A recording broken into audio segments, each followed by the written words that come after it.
Telugu Desam party కోసం good news చెప్పారట junior NTR. ప్రస్తుతానికి వీటికి సంబంధించిన విషయాలు సోషల్ మీడియా వేదికగా వైరల్ అవుతున్నట్లుగా సమాచారం. జూనియర్ ఎన్టీఆర్ గురించి ప్రత్యేకంగా పరిచయం ఏమీ అక్కర్లేదు. జూనియర్ ఎన్టీఆర్ అంటే ఎంతమంది ఫ్యాన్స్ ఉన్నారో తెలిసిందే. 2 తెలుగు రాష్ట్రాలలోనే కాదు, పక్క దేశాలలో కూడా ఎంతోమంది ఫ్యాన్స్ ఉన్నారు జూనియర్ ఎన్టీఆర్.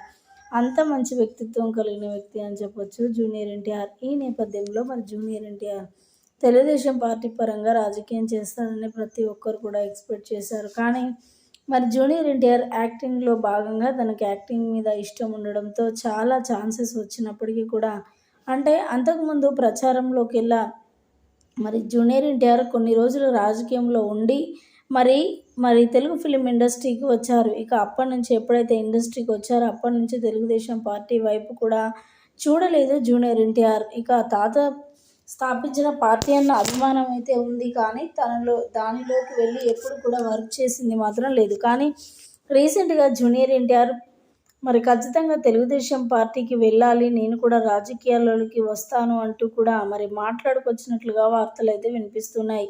మరి వార్తలలో ఇంత నిజం ఉందో తెలియదు, కానీ వీటికి సంబంధించిన విషయాలు సోషల్ మీడియా వేదికగా వైరల్ అవుతున్నట్లుగా సమాచారం.